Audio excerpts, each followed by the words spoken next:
Everyone, hope you are fine and doing well. स्वागत है आप लोगों का सिविल स्टेप के यूट्यूब चैनल पर। यह है सिविल स्टेप की स्थापना सीरीज का नया लेक्चर, जहां पर हम पॉलिटी एंड गवर्नेंस में एक बहुत important topic, important features of Indian constitution discuss करेंगे। स्थापना के लेक्चर में हम आपको एक इंपॉर्टेंट टॉपिक रिवाइज कराते हैं, जो कि आपके प्रीलिम्स के एग्जामिनेशन में आपकी हेल्प करेगा। ठीक है, अब एक इसके साथ साथ आपको मैं बता दूं कि सिविल स्टेप ने आप लोगों के लिए बहुत ही exciting state civil services courses भी लॉन्च कर रखे हैं, जिनके बारे में अगर किसी कैंडिडेट को और इन्फॉर्मेशन चाहिए तो डिस्क्रिप्शन बॉक्स में दिए गए लिंक्स के ऊपर जाकर इन कोर्सेज के बारे में इंफॉर्मेशन ले सकता है। तो शुरुआत करते हैं हमारे टॉपिक की। हमारा टॉपिक है फीचर्स ऑफ इंडियन कॉन्स्टिट्यूशन।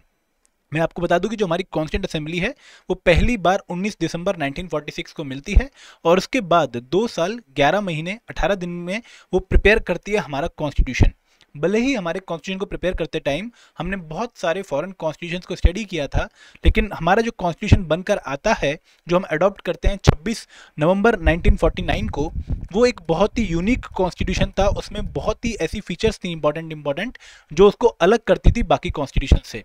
तो हम आज के लेक्चर में डिस्कस करेंगे कि ऐसी कौन सी इंपॉर्टेंट फीचर्स है इंडियन कॉन्स्टिट्यूशन की जो इसको अलग बनाती हैं बाकी कॉन्स्टिट्यूशन से।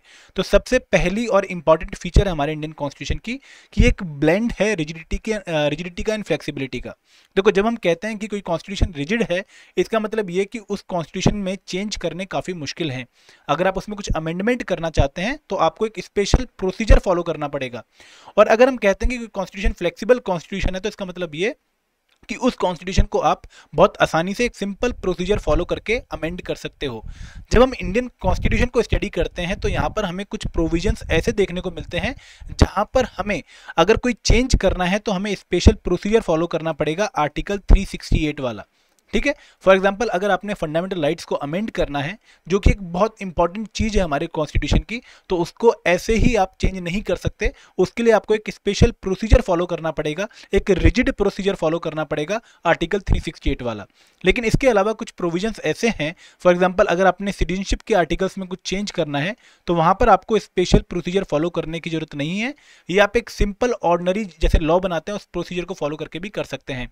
तो भारत के कॉन्स्टिट्यूशन में बहुत सारी फीचर्स ऐसी हैं जो उसको रिजिड भी बनाती हैं और जो उसको फ्लेक्सिबल भी बनाती हैं। ठीक है, फिर जो सेकंड इंपॉर्टेंट फीचर हमारे कॉन्स्टिट्यूशन की कि जो हमारा कॉन्स्टिट्यूशन है ये वर्ल्ड का lengthiest and bulkiest written constitution है। जो अगर वर्ल्ड के कॉन्स्टिट्यूशन हम देखें तो वो या तो रिटन होते हैं या नॉन रिटन होते हैं, अनरिटन होते हैं। तो जैसे अगर हम यूएसए के कॉन्स्टिट्यूशन की बात करें तो वो एक रिटन कॉन्स्टिट्यूशन है, अगर हम ब्रिटेन के कॉन्स्टिट्यूशन की बात करें तो वो एक नॉन रिटन कॉन्स्टिट्यूशन है। ठीक है, इंडिया का कॉन्स्टिट्यूशन एक रिटन कॉन्स्टिट्यूशन है, क्योंकि यहाँ पर हमारा कॉन्स्टिट्यूशन पूरा लिखा गया था 1949 के टाइम पर। ठीक है, फिर ये एक lengthiest and bulkiest written constitution है, क्योंकि हमारे कॉन्स्टिट्यूशन बनाते टाइम जो हमारी कॉन्स्टिट्यूंट असेंबली थी वहाँ पर लॉयर्स की प्रेजेंस बहुत ज़्यादा थी, और लॉयर्स छोटी छोटी डिटेल का बहुत ध्यान रखते हैं, इसलिए कॉन्स्टिट्यूशन बड़ा बना। इसके साथ साथ जो हमारा देश है वो काफ़ी बड़ा देश है, काफ़ी डाइवर्स कंट्री है, तो सारी चीज़ों का ध्यान रखने के लिए भी बहुत सारे प्रोविजन बने। तो इस वजह से डाइवर्सिटी को इनकॉर्पोरेट करने की वजह से कॉन्स्टिट्यूशन का साइज बड़ा हो जाता है। एक और रीज़न जो है हमारे कॉन्स्टिट्यूशन के बड़े होने का वो ये है कि हमारे कॉन्स्टिट्यूशन का जो पॉलिटिकल पार्ट था या जो स्ट्रक्चरल पार्ट था वो डिफरेंट चीज़ों पे डिपेंड करता था। कि जैसे political part of Indian constitution ये ब्रिटेन के कॉन्स्टिट्यूशन पर काफ़ी डिपेंड करता था। जो स्ट्रक्चरल पार्ट था हमारे कॉन्स्टिट्यूशन का वो government of India act of 1935 से रिलेट करता था। और क्योंकि government of India act of 1935 British के द्वारा लाया गया सबसे लेंथीएस्ट एक्ट था, इस वजह से भी हमारा कॉन्स्टिट्यूशन लेंथी बनता है। जो फिलोसफिकल पार्ट है हमारे कॉन्स्टिट्यूशन का ये यूएसए और आयरलैंड पर डिपेंड करता है। फिर अगर हम बात करें और रीजन्स की किसकी वजह से हमारा कॉन्स्टिट्यूशन बड़ा है, तो एक सिंगल कॉन्स्टिट्यूशन बनाया गया है for centre as well as state. जहाँ पर एक सिंगल कॉन्स्टिट्यूशन होता है वहाँ पर कॉन्स्टिट्यूशन का साइज बढ़ जाता है, क्योंकि स्टेट अपना अलग कॉन्स्टिट्यूशन नहीं बना सकते। फिर तीसरी फीचर क्या है कि जो हमारा कॉन्स्टिट्यूशन है ये एक मिक्सचर है फेडरलिज्म का एंड यूनिटेरियनिज्म का। देखो, हम जब कॉन्स्टिट्यूशन को स्टडी करते हैं तो वहाँ पर हम देखते हैं कि डिफरेंट जो यूनिट्स हैं, सेंटर, स्टेट या लोकल गवर्नमेंट, इनके बीच में किस तरीके की रिलेशनशिप है। अगर मान लो एक देश ऐसा है जहाँ पर सेंटर के पास ही सारी पावर है, सेंटर को ही ऑल पावरफुल बनाया गया है, तो हम कहते हैं कि ये स्टेट यूनिटरी स्टेट है। लेकिन अगर मान लो कोई स्टेट ऐसा है जहाँ पर सेंटर भी है, स्टेट्स भी हैं और इनके बीच में कॉन्स्टिट्यूशन ने पावर डिवाइड कर रखी है, तो इसको हम फेडरल सिस्टम कहते हैं। तो हमारे कॉन्स्टिट्यूशन में बहुत सारे प्रोविजन ऐसे हैं जहाँ पर हमें लगता है कि सेंटर को बहुत पावरफुल बनाया गया है, लेकिन कुछ एरियाज ऐसे भी हैं जहाँ पर हमें लगता है कि सेंटर और स्टेट के बीच में कॉन्स्टिट्यूशन ने ही पावर डिवाइड करी है। तो जैसे अगर हम बात करें कि जो डुअल पॉलिटिकल सिस्टम है इंडिया में, कि सेंट्रल गवर्नमेंट भी होगी और स्टेट गवर्नमेंट भी होगी और दोनों के अपने अपने डोमेन होंगे, तो ये फेडरल फीचर का पार्ट है। इसके साथ साथ जो पावर की डिस्ट्रीब्यूशन 7th शेड्यूल में दी गई है वो हमारे 7th फेडरल फीचर का पार्ट है। हमारी जो जुडिशरी है वो इंडिपेंडेंट जुडिशरी है, ये एक फेडरल फीचर का पार्ट है। लेकिन सेंटर के जो सेंट्रल टेंडेंसीज के जो पार्ट फीचर्स है वो काफ़ी ज़्यादा हैं, यूनिटरी फीचर्स काफ़ी ज़्यादा हैं। फॉर एग्जांपल कि जो पावर की डिस्ट्रीब्यूशन है वो इनइक्विटेबल है, सेंटर को ज़्यादा पावर दी गई है और स्टेट को कम पावर दी गई है। सिमिलरली नेशनल इमरजेंसी का प्रोविजन एक तरह का नॉन फेडरल फीचर है। इसके साथ साथ और भी बहुत सारे फीचर हैं, like all India services, appointment of governor by the centre, तो ये सारे यूनिटरी फीचर आते हैं। तो दोनों ही तरीके के फीचर हमें हमारे कॉन्स्टिट्यूशन में देखने को मिलते हैं। फिर जो चौथा इंपॉर्टेंट फीचर हमारे कॉन्स्टिट्यूशन का वो ये है कि हमने एक integrated and independent judiciary establish करी है। हमारे देश में जो जुडिशरी है वो पिरामिडल स्ट्रक्चर में है। टॉप पर सुप्रीम कोर्ट है, फिर हाई कोर्ट आती हैं स्टेट पे, और सबसे नीचे आती हैं लोकल कोर्ट्स, सबऑर्डिनेट कोर्ट्स। लेकिन ये तीनों ही कोर्ट्स आपके सेंटर और स्टेट लॉ दोनों ही अप्लाई कर सकती हैं। ऐसा नहीं है कि सुप्रीम कोर्ट सिर्फ सेंट्रल लॉ अप्लाई करेगी और हाई कोर्ट सिर्फ स्टेट लॉ अप्लाई करेंगे, ऐसा नहीं है। तो इंटीग्रेटेड जुडिशरी क्रिएट करी गई है और जुडिशरी को इंडिपेंडेंट रखा गया है from the arbitrary interference of executive as well as legislature. फिर जो हमारा कॉन्स्टिट्यूशन है it is borrowed from various sources. हमने यूएसए के कॉन्स्टिट्यूशन से, यूके के कॉन्स्टिट्यूशन से, जापान के कॉन्स्टिट्यूशन से, फ्रांस के कॉन्स्टिट्यूशन से, जापान के कॉन्स्टिट्यूशन से बहुत सारी फीचर्स ली हैं, लेकिन हमने कॉपी पेस्ट नहीं किया है। हमने हर एक कॉन्स्टिट्यूशन को स्टडी किया है और उनके प्रोविजंस को इंडियन कंडीशंस के हिसाब से इंकॉर्पोरेट किया है। हमने उनको मॉडिफाई किया है और उनको किस तरीके से हम बेटर इंकॉर्पोरेट कर सकते हैं इंडियन कंडीशन के हिसाब से, वो काम हमने किया है। फिर हम जो छठी प्रोविजन फीचर्स की बात करते हैं वो है पार्लियामेंट्री फॉर्म ऑफ गवर्नमेंट। देखो, जब हम लेजिस्लेचर एंड एग्जीक्यूटिव के बीच में रिलेशन देखते हैं तो हमें दो तरीके की गवर्नमेंट दिखती हैं। अगर लेजिस्लेचर इंडिपेंडेंट है एग्जीक्यूटिव से तो हम कहते हैं कि ये प्रेसिडेंशियल फॉर्म ऑफ गवर्नमेंट है। अगर लेजिस्लेचर डिपेंडेंट है, इंटरडिपेंडेंट है एग्जीक्यूटिव के साथ, तो हम कहते हैं पार्लियामेंट्री फॉर्म ऑफ गवर्नमेंट है। तो इंडिया में पार्लियामेंट्री फॉर्म ऑफ गवर्नमेंट हमने फॉलो करी है क्योंकि जो हमारे एग्जीक्यूटिव हैं they are the members of the legislature as well. ठीक है, तो ये हमारी 6 इंपॉर्टेंट फीचर हैं। इसके अलावा भी कुछ और इंपॉर्टेंट फीचर्स हैं हमारे कॉन्स्टिट्यूशन की। फॉर एग्जांपल, हमारे कॉन्स्टिट्यूशन में एक सिटीजन के राइट्स बताए गए हैं, फंडामेंटल राइट्स, और उनके साथ साथ कुछ ड्यूटीज भी बताई गई हैं। और ये बोला गया है कि जब एक सिटीजन राइट्स को एंजॉय करता है तो उसकी ये ड्यूटी भी बनती है कि वो कुछ सर्टेन पॉजिटिव एक्शन ले स्टेट के टुवर्ड्स। ठीक है, तो राइट्स हमारे कॉन्स्टिट्यूशन के ओरिजिनल पार्ट में भी थे। जब हमारा कॉन्स्टिट्यूशन 26 नवंबर 1949 को अडॉप्ट किया गया तो उस टाइम पर उसमें फंडामेंटल राइट्स थे, डीपीएसपीस थे, प्रेम्बल था, लेकिन फंडामेंटल ड्यूटीज नहीं थी। फंडामेंटल ड्यूटीज को बाद में स्वर्ण सिंह कमेटी की रिकमेंडेशन पर 42nd अमेंडमेंट के थ्रू ऐड किया गया। फिर हमारे कॉन्स्टिट्यूशन में कुछ नॉन जस्टिसेबल राइट्स हैं directive principle of state policy की फॉर्म में। यूनिवर्सल एडल्ट फ्रेंचाइज का प्रिंसिपल हमारे कॉन्स्टिट्यूशन में from the very beginning follow किया गया है। और 61st अमेंडमेंट एक्ट के बाद ये बोला गया कि 18 साल से ऊपर का जो भी व्यक्ति है वो वोट डालने का अधिकार रखता है।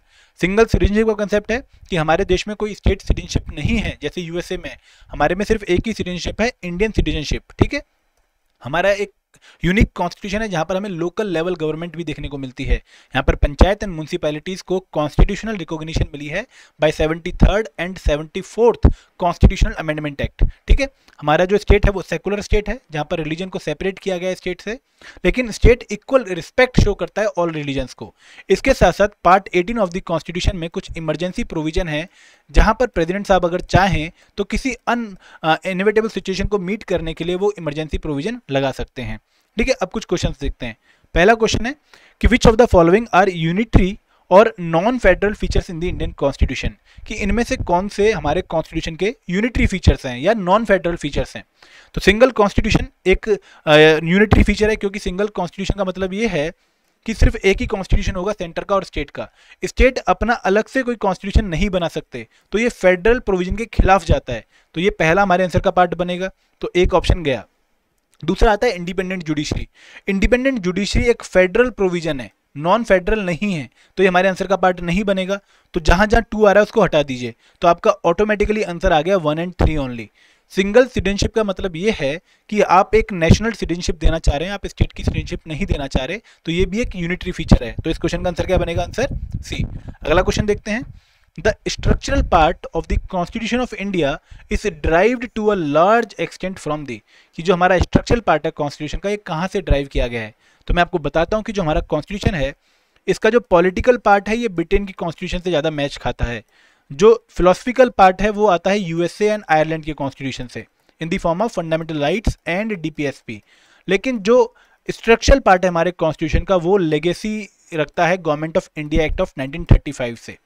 तो जैसे office of governor, emergency provision, ये सारे हमारे government of India act of 1935 से लिए गए हैं और इसी वजह से हमारा कॉन्स्टिट्यूशन बल्कि भी बना है। तो इस क्वेश्चन का आंसर क्या होगा? Answer B. क्लियर है? अगला क्वेश्चन देखते हैं। Original constitution of India does not provided for, कि जो हमारा कॉन्स्टिट्यूशन ओरिजिनल फॉर्म में था 26 नवंबर 1949 को, उसमें क्या नहीं था या उसने किस चीज़ को प्रोवाइड नहीं किया? प्रेम्बल उसमें था, बिल्कुल था। फंडामेंटल राइट्स उसमें थे, बिल्कुल थे। डीपीएसपी उनमें थे, बिल्कुल थे। लेकिन फंडामेंटल ड्यूटीज नहीं थी। फंडामेंटल ड्यूटीज को बाद में 42nd अमेंडमेंट एक्ट के थ्रू आर्टिकल 51A में इंक्लूड किया गया। ठीक है, तो इसका आंसर क्या बनेगा? Answer D. चौथा क्वेश्चन देखते हैं। क्वेश्चन क्या है कि which among the following is not a factor, not के ऊपर अंडरलाइन कर लीजिए कि not a factor responsible for the bulkiness of Indian constitution, कि इनमें से कौन सा फैक्टर रिस्पॉन्सिबल नहीं है इंडियन कॉन्स्टिट्यूशन की बल्कीनेस के लिए? Vast size and large diversity of India, no, ये तो बिल्कुल रीजन था बल्कीनेस के लिए। देयर इज सिंगल कॉन्स्टिट्यूशन, ये भी रीजन था। Due to dominance of lawyers in constituent assembly, ये भी रीजन था। Legacy of government of India act of 1919, ये गलत है क्योंकि यहाँ पर 1935 आना चाहिए। तो इस क्वेश्चन का आंसर क्या बनेगा? आंसर डी, क्योंकि आपसे नॉट अ फैक्टर पूछा गया था। आज का लास्ट क्वेश्चन देखते हैं। क्वेश्चन है कंसीडर द फॉलोइंग स्टेटमेंट। पहली स्टेटमेंट है the constitution of India has 40 parts. Second है कि there are 390 articles in the constitution of India in all. और तीसरी स्टेटमेंट है कि 12 शेड्यूल हैं हमारे कॉन्स्टिट्यूशन में। तो देखो मैं आपको बताता हूँ कि जो हमारा कॉन्स्टिट्यूशन है इस टाइम पर, उसमें 12 शेड्यूल हैं। 8 शेड्यूल ओरिजिनल हैं और 4 बाद में अमेंडमेंट के थ्रू ऐड किए गए, 9th, 10th, 11th, 12th। ठीक है, इसमें 395 के आसपास आर्टिकल हैं अगर हम नंबर्स की बात करें, लेकिन अगर टोटल की बात करें तो लगभग 465 आर्टिकल्स हैं। ठीक है, और इसमें 25 पार्ट्स हैं, ना कि 40 पार्ट्स। तो ये ऑप्शन गलत हो गया और ये ऑप्शन गलत हो गया। और आपसे करेक्ट स्टेटमेंट पूछे तो सिर्फ थर्ड स्टेटमेंट करेक्ट है, 12 शेड्यूल। ठीक है, अब शेड्यूल्स के बारे में आपको पता होना चाहिए, बहुत बार क्वेश्चन बनता है। शेड्यूल कुछ अपेंडिक्स हैं जो कि कॉन्स्टिट्यूशन में लगाए गए हैं। टोटल 8 शेड्यूल थे ओरिजिनल कॉन्स्टिट्यूशन में, 4 बाद में ऐड किए गए हैं। ये 8 कौन कौन से थे? Schedule two deal with territories and union territories, तो ये स्टेट्स एंड यूनियन टेरिटरी वाला पहला शेड्यूल है। दूसरा है salary allowances of president, vice president, speaker, जज, कैग, एक्सेट्रा। तीसरा था ओथ एंड अफर्मेशन के रिगार्डिंग। चौथा है शेड्यूल जहां पर राज्यसभा की सीट्स की डिस्ट्रीब्यूशन बताई गई है स्टेट्स और यूटी के बीच में। पांचवा है administration and control of scheduled areas. छठा है administration of tribal areas in Assam, Meghalaya, Mizoram and Tripura. Schedule 7th है सब्जेक्ट ऑफ 3 लिस्ट, की 3 लिस्ट में कौन कौन से सब्जेक्ट हैं। शेड्यूल 8 था रिगार्डिंग 12 रीजनल लैंग्वेजेस। तो ये 8 ओरिजिनल शेड्यूल थे। उसके बाद 9th ऐड किया गया जहाँ पर जमींदारी एबोलिशन के रिगार्डिंग, लैंड रिफॉर्म्स के रिगार्डिंग एक्ट प्लेस किए गए जिनको जुडिशियल रिव्यू से प्रोटेक्ट किया गया। 10th था regarding anti defection law. 11th था रिगार्डिंग पंचायत एंड 12th था रिगार्डिंग म्यूनिसिपैलिटीज। तो एक न्यूमोनिक है टीयर्स ऑफ ओल्ड पीएम, जिसको यूज करके आप ये 12 शेड्यूल याद कर सकते हैं। टी से टेरिटरी, ई से एमोलुमेंट्स, ए से अफर्मेशन, आर से राज्यसभा, एस से शेड्यूल एरियाज, ओ से अदर शेड्यूल्ड एरियाज, एफ से फेडरल प्रोविजन, ओ से ऑफिशियल लैंग्वेज, एल से लैंड रिफॉर्म, डी से डिफेक्शन, पी से पंचायत एंड एम से म्यूनिसिपैलिटीज। ठीक है, तो ये था आज का हमारा स्थापना का लेक्चर जहां पर हमने important features of Indian constitution discuss किए। Thank you very much. जय हिंद, जय भारत।